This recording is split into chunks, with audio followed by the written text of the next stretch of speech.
Hey there, a very happy Halloween to you from Seattle, Washington. I'm King 5 meteorologist Ashley Ruiz, tracking a very spooky and wet Halloween here in Western Washington.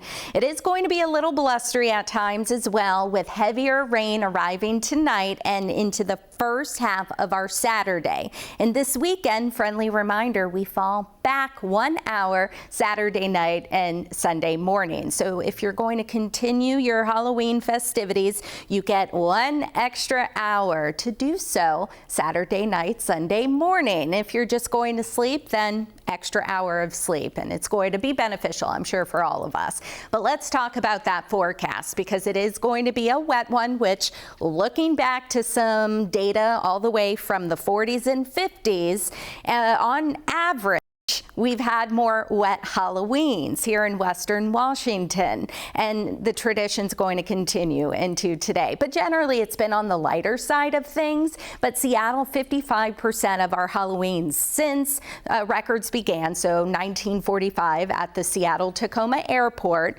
55% of them. And then you see closer to the coast, Hoquiam, and typically our wetter spots near the coast, nearly 66% of Halloweens going back on records, averaging a very wet Halloween, if you will, more than not.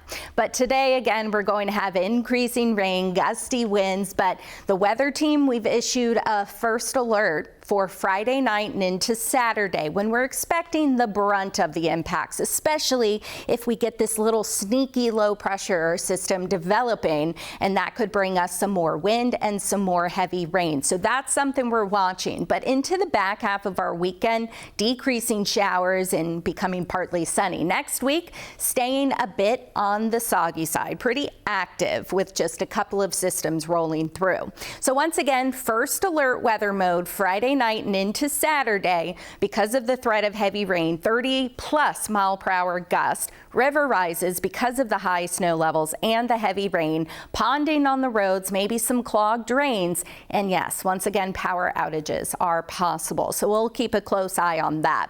A look around Western Washington. It's been so beautiful this morning despite the cloud cover. We had just very festive sunrises this morning with oranges and pinks, and it was just beautiful. We have clouds rolling in out ahead of this system, a couple of showers moving over South Sound, the Cascade foothills, and generally north of Seattle, getting some of that rain shadowing from the Olympics. But the main event is still offshore, and that's going to spread over the area afternoon, evening.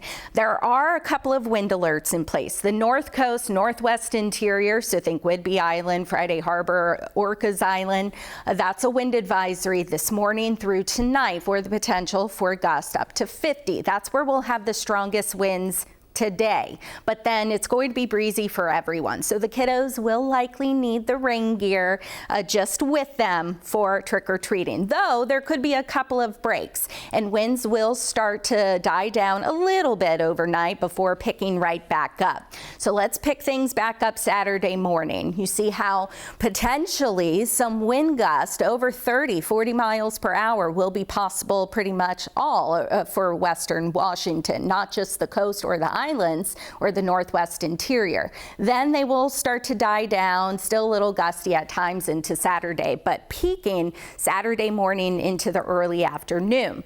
Let's talk rain timing, because that one band I showed you offshore as of 9 o'clock this morning, that is going to spread to the east. Here's around trick-or-treating time. You see some steady rain for much of the area, maybe some breaks northwest of Seattle, and then more rain pushes in overnight. It's really going to be overnight after midnight and into the pre-dawn hours, but it's really going to be pretty steady Saturday morning and then eventually tapering off, except for the convergence zone by the afternoon. In terms of rain totals on average for Puget Sound, 1 to 2 for the rain shadow, so northeast of the Olympics, generally less than 1 inch. This is for 48 hours. The highest totals up in the mountains, which speaking of, we're going to have to watch for some river rises because we're going to have such high snow levels. And so rivers that run off the Cascades and the Olympics may reach action stage on Saturday